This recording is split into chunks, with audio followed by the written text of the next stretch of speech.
Hello and welcome to our channel Vinay study can. This is Roshni Dhruv और आज के इस वीडियो लेक्चर में हम देखेंगे सीजीपीएससी एसीएफ रेंजर पेपर 2 के इंग्लिश के 2017 के क्वेश्चन पेपर्स, जिसमें 17 क्वेश्चंस होंगे। So let's start the video.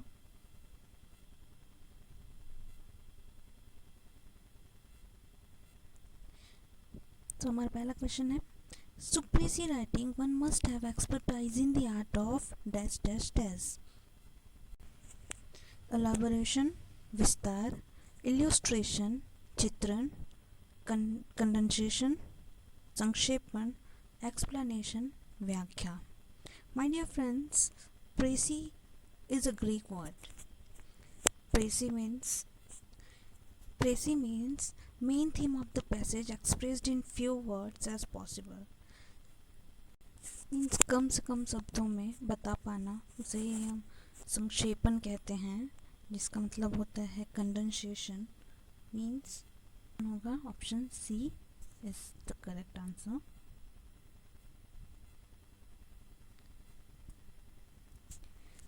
Next question. Rearrange the following into meaningful sentence.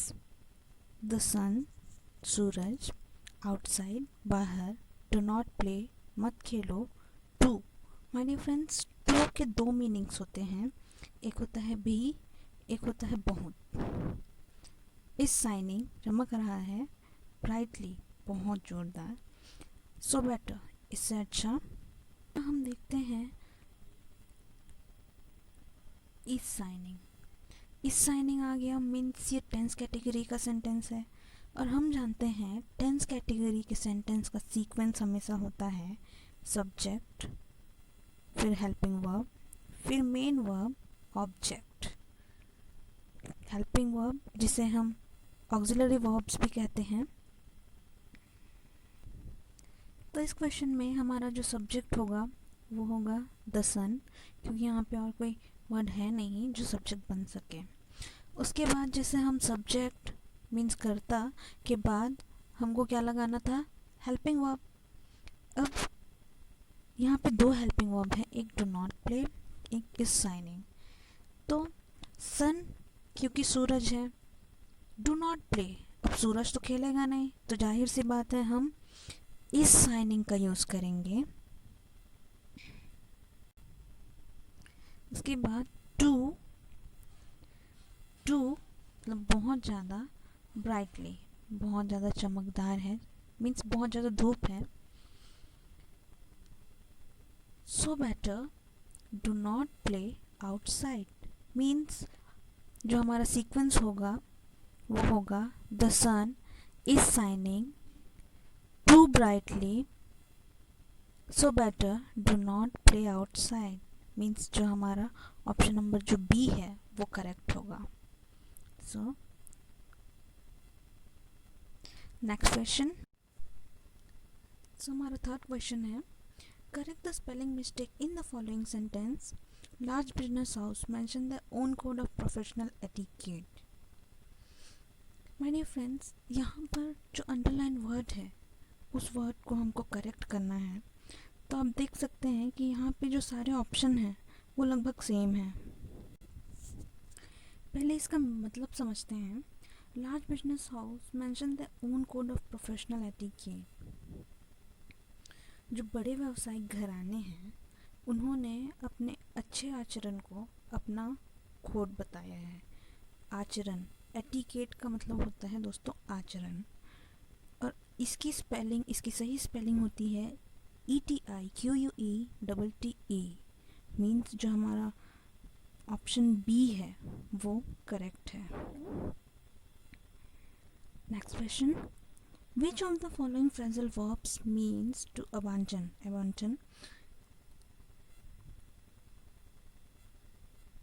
My dear friends, phrasal verbs means combination of words जो main verb और adverb preposition से मिलकर बना हुआ होता है। इसके मेन वर्ब, एडवर्ब, इनकी मीनिंग अलग हो सकती है जो फ्रेजल वर्ब बना है उन सब से। तो मीन्स फ्रेजल वर्ब्स की जो मीनिंग है वो रूट वर्ड के मीनिंग से अलग होते हैं। और अबांडन का मतलब होता है टू स्टॉप समथिंग, मीन्स किसी को कुछ करने से रोकना। और लाइफ में हम सभी ने कभी ना कभी गिव अप वर्ड ज़रूर सुना होगा, जिसका मतलब होता है किसी चीज़ को छोड़ देना, किसी चीज़ से छोड़ देना या किसी चीज़ से हार मान जाना। तो जो हमारा सही ऑप्शन होगा वो होगा give up. Give up means हार मान जाना। तो give away, give in, give out ये सब नहीं होगा। यहाँ पर देखते हैं गिव अप, ये दो वर्ड से मिलकर बना हुआ है गिव और अप। यहाँ पर हम देखते हैं गिव एक मेन वर्ब है या जिसे हम वर्ब कहते हैं, और अप एक प्रीपोजिशन है। मीन्स अप का मतलब होता है ऊपर और गिव मतलब होता है देना। मीन्स इनके दो अलग अलग मीनिंग है, लेकिन जब भी फ्रेजल वर्ब बन जाता है तो इसकी मीनिंग चेंज हो जाती है। इसका मतलब हो जाता है छोड़ना या किसी चीज़ से हार मान जाना। तो next question, transform the following sentence into passive. Smoke filled the room. My dear friends, जब भी हम एक्टिव से पैसिव वॉइस बनाते हैं या पैसिव से एक्टिव, तो सबसे पहले हमको उसका टेंस पहचानना होता है कि वो किस टेंस में है। तो यहाँ पर हम देखते हैं smoke filled the room. Field means ये है पास्ट का सिंपल, जिसको पास्ट इंडेफिनिट टेंस भी बोलते हैं। पास्ट के सिंपल टेंस में है। जब भी हम एक्टिव से पैसिव और पैसिव से एक्टिव वॉइस बनाते हैं तो सब्जेक्ट ऑब्जेक्ट हो जाता है और ऑब्जेक्ट सब्जेक्ट हो जाता है।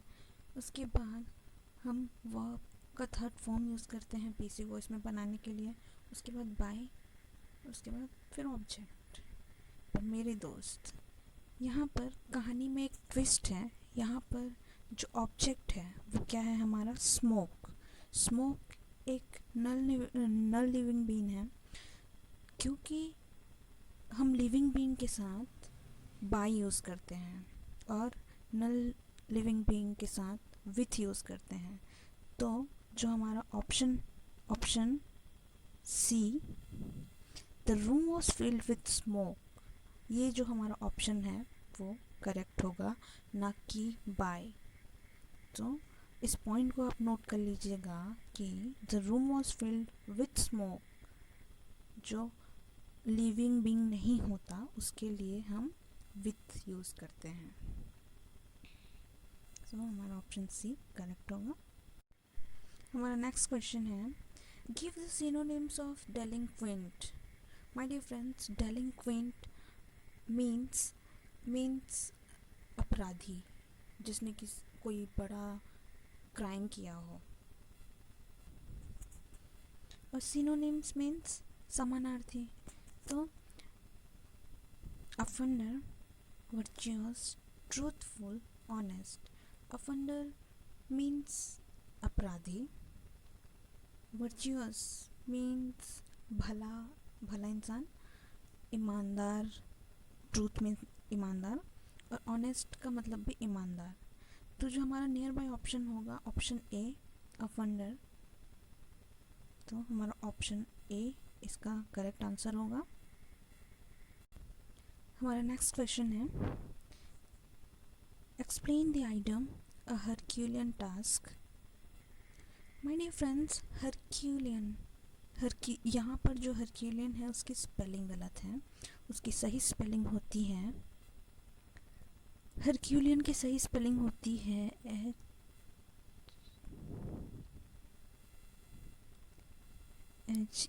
HERCULEAN। तो जो हमारा हरक्यूलियन का जो स्पेलिंग है वो होता है HERCULEAN, जिसका मतलब होता है a very difficult task, almost impossible work.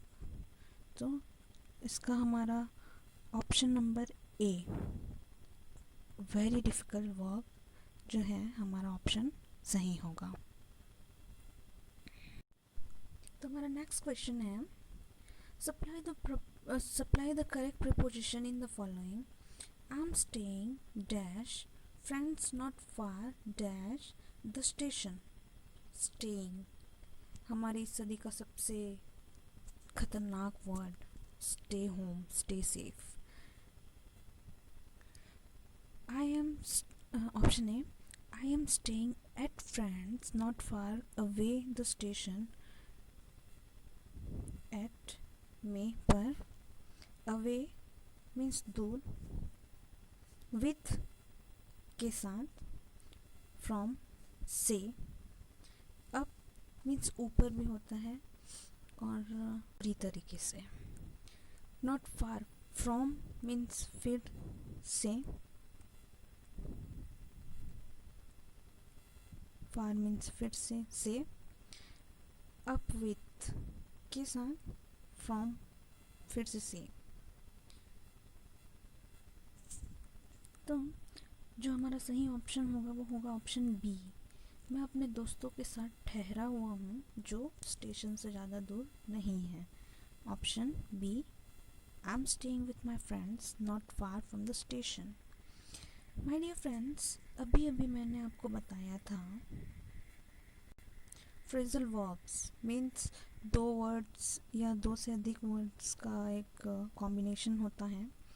तो स्टेइंग अप इसका ing form. Staying up means stay up means होता है अधिक देर तक जागना या देर रात को सोना. इसे हम स्टे अप कहते हैं.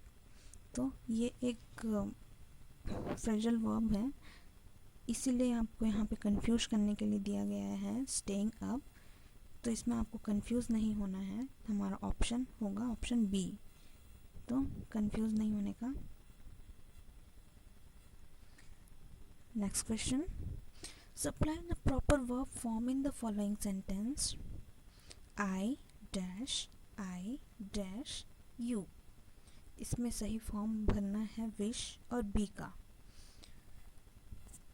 माय डियर फ्रेंड्स, इस तरह के सेंटेंसेस को इमेजिनरी सेंटेंसेस या कंडीशनल सेंटेंस कहते हैं. मीन्स मतलब इसमें कंडीशन रखी जाती है कि काश मैं ये होता तो ये करता. जैसे आपको बोलना है कि काश मैं लड़का होता तो मैं वहाँ घूमता. तो इस तरह के सेंटेंस को हम कंडीशनल सेंटेंस या इमेजिनरी सेंटेंसेस कहते हैं. माय डियर फ्रेंड्स, यहाँ पर जो बी है, बी को दो कैटेगरीज में डिवाइड किया गया है. बी के जो फॉर्म है उसको दो कैटेगरीज में डिवाइड किया गया है, एक प्रेजेंट फॉर्म और एक पास्ट फॉर्म. तो प्रेजेंट फॉर्म में इसकी हेल्पिंग वर्ब होती है इज, एम और आर. और पास्ट में इसका हेल्पिंग वर्ब होता है was.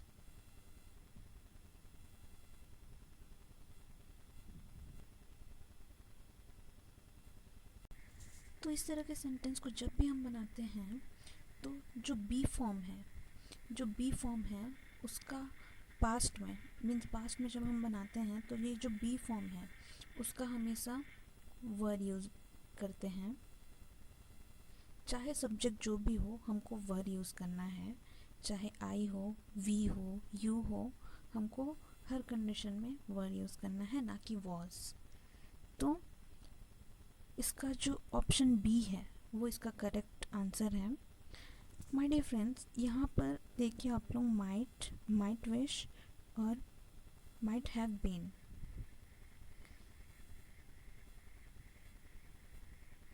These are also conditional sentences. और हम जानते हैं एक सेंटेंस में दो कंडीशनल सेंटेंसेस नहीं होंगे. तो जो हमारा करेक्ट ऑप्शन होगा वो क्या होगा? Option B, I wished I were you. काश कि मैं तुम होता. Next question. Correct the following sentence. Cattle is grazing in the field. My dear friends, सबसे पहले तो हमको कैटल का मीनिंग जानना होगा. My dear friends, cattle is a collective noun. Collective noun means समूहवाचक संज्ञा. और कलेक्टिव नाउन हमेशा प्लूरल फॉर्म में होता है। तो जो कैटल है वो काऊ का प्लूरल फॉर्म होता है। तो काऊ, बुल्स, बाइशन, ऑक्सन, इन सब के प्लूरल फॉर्म को हम कैटल कहते हैं। तो कैटल के साथ हमारा क्योंकि अब ये प्लूरल फॉर्म है तो इसके साथ हमारा प्लूरल हेल्पिंग वर्ब भी लगेगा ना। तो कैटल के साथ जो हमारा प्लूरल हेल्पिंग वर्ब होगा वो क्या होगा, इस तो होगा नहीं, तो कैटल आर। तो हमारा जो ऑप्शन है option D, cattle cattle are grazing in the field. तो जो हमारा ऑप्शन डी है वो होगा करेक्ट।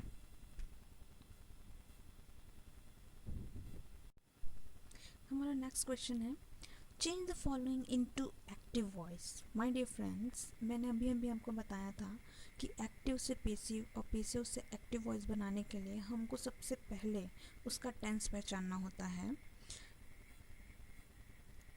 क्योंकि यहाँ पर वॉज है और उसके साथ आईएनजी फॉर्म तो कोई है नहीं, तो ये एग्जाम्पल है पास्ट सिंपल या पास्ट इंडेफिनिट जिसको बोलते हैं, उसका एग्जाम्पल है।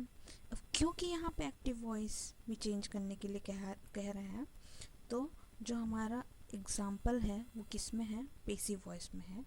अब इसको हमको एक्टिव वॉइस में चेंज करना है।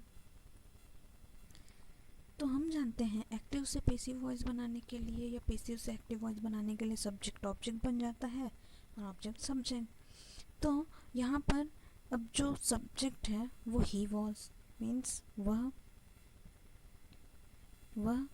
लाफ्ड एट, मीन्स किसी का मजाक उड़ाना, किसी का उपहास करना, बाय ऑल हिज फ्रेंड्स, उसके सभी दोस्तों के द्वारा उसका मजाक उड़ाया गया। तो अब हम इसको एक्टिव वॉइस में बनाएंगे। तो जो हमारा ऑब्जेक्ट है वो सब्जेक्ट बन जाएगा, ऑल हिज फ्रेंड्स। उसके बाद अब क्योंकि पास्ट सिंपल में, अब क्योंकि हम जानते हैं कि पास्ट सिंपल में कोई हेल्पिंग वर्ब नहीं लगता, तो इसलिए all his friends laughed eight, अभी का क्या हो जाएगा, हिम हो जाएगा। All his friends laughed at him. तो ऑप्शन नंबर बी जो है वो करेक्ट होगा। लाफ जो है वो लाफ का सेकंड फॉर्म है।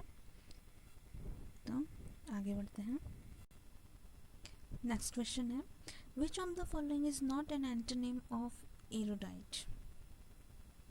यहाँ पे जो एरोडाइट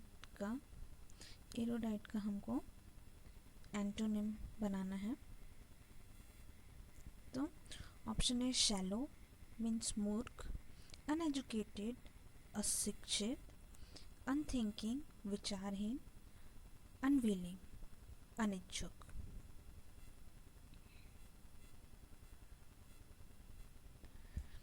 my dear friends, erudite means होता है विद्वान, स्कॉलर, जिसमें बहुत ज्ञान हो। तो उसका एंटोनिम क्या होगा, कम, मतलब जो अशिक्षित है, जिसको नॉलेज नहीं है। तो कम, शैलो, अनएजुकेटेड, अनथिंकिंग, ये सब उसके एंटोनिम्स हैं। लेकिन अनविलिंग ये उससे थोड़ा अलग है। तो जो हमारा ऑप्शन डी है वो सही होगा। Next question, the auxiliary verb ought is always succeed by, in, for, at, on, none of this. My dear friends, ought is a modal auxiliary which is always succeed by to, ought to,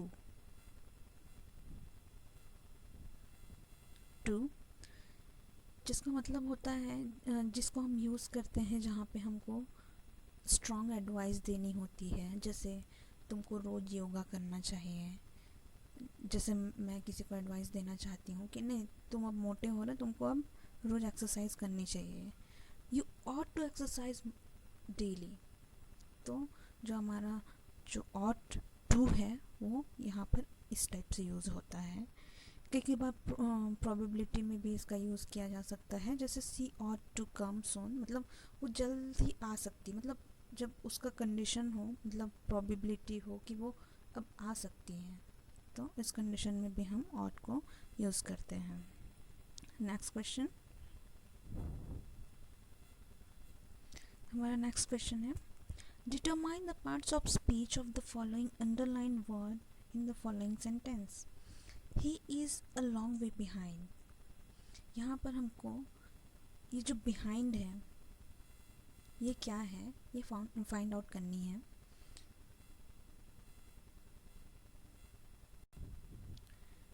verb means क्रिया जो किसी action को show करता है। Adverb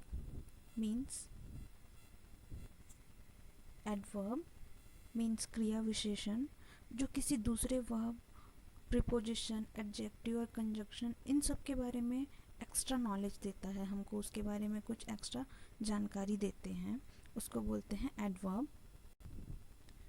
preposition means संबंध सूचक अव्यय जिसको बोलते हैं, ये हमेशा नाउन के पहले यूज़ होते हैं।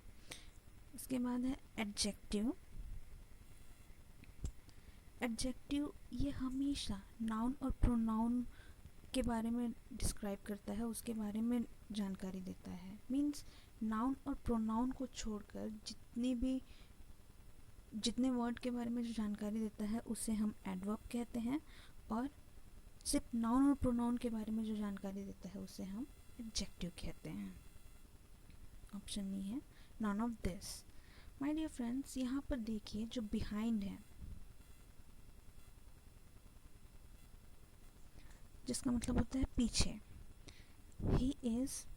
He is long way behind. Long way मतलब बहुत दूर। बिहाइंड मीन्स पीछे, मतलब वो दूर तो है पर बहुत दूर है, पीछे बहुत दूर है, दूर है बहुत दूर है लेकिन पीछे भी है। मीन्स अ लॉन्ग वे को डिस्क्राइब कर रहा है कौन? बिहाइंड। तो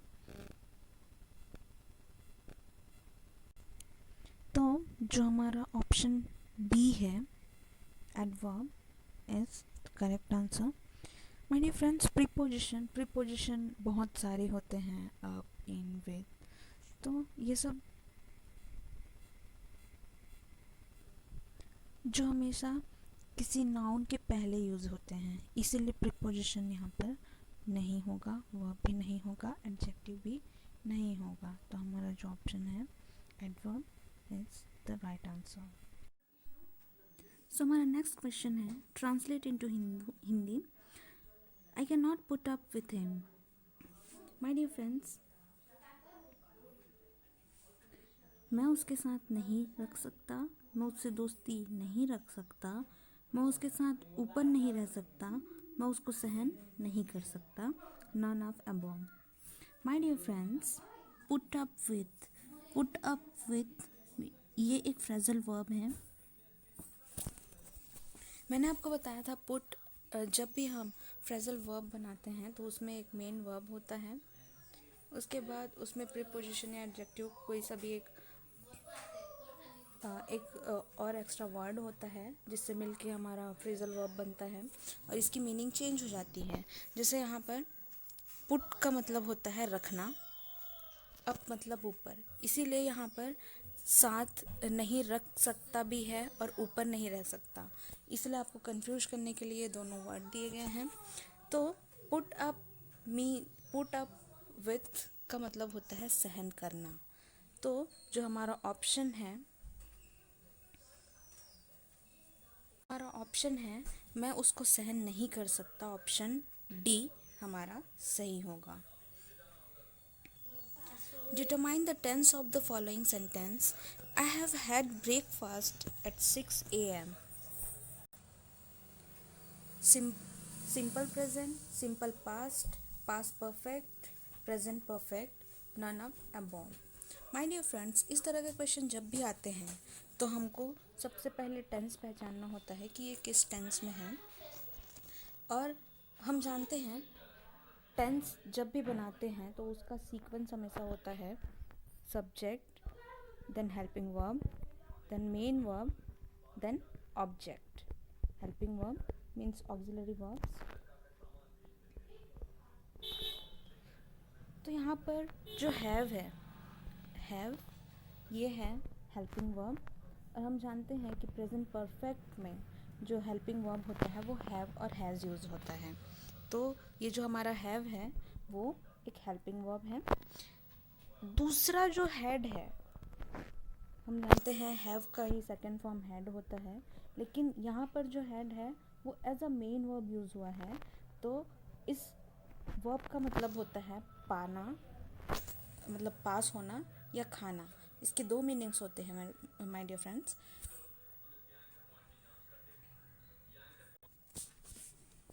तो इसके साथ जो हमारा जो मेन फॉर्म हो वर्ब का जो थर्ड फॉर्म होगा वो यूज़ होगा।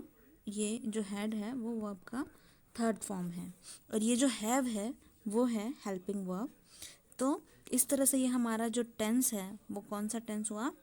Present perfect tense. I have had breakfast at 6 AM। मैंने अपना जो ब्रेकफास्ट है वो 6 बजे कर लिया है, 6 बजे अपना ब्रेकफास्ट खा लिया है। तो हमारा जो ऑप्शन डी है वो है हमारा सही option. Next question, correct the sentence. The performance of a player was rather worse than I had expected. Bad as I had expected, worse than I had expected, worse than expectation, worst than was expected, no correction required. My dear friends, यहाँ पर then का जब भी हम use करते हैं तो उसमें कंपैरेटिव डिग्री का यूज़ करते हैं। हम जानते हैं डिग्री के 3 फॉर्म्स होते हैं, positive degree, comparative and superlative degree. तो जो जैसे गुड, बेटर, बेस्ट में बेटर कंपैरेटिव डिग्री होता है और बेस्ट सुपरलेटिव डिग्री होता है, वैसे ही बैड का जो कंपैरेटिव डिग्री होता है वो वर्स्ट होता है और सुपरलेटिव डिग्री होता है वर्स्ट। तो इसके साथ हम